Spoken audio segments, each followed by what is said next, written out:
بسم الله الحمد لله ثم الصلاة والسلام على رسول الله صلى الله عليه وسلم.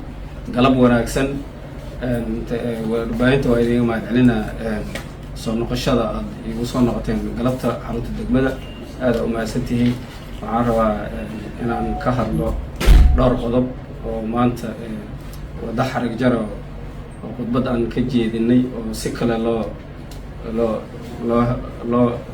isticmaalay. waxaan caddeynaa in haddii qalalaad loo fahmay ama qalalaad ahayd inaan raaligelin ka bixiyo dhammaan wax allaala wixii dhib loo arkay oo hadalladii dhib loo arkay raaligelinaa ka bixinaa.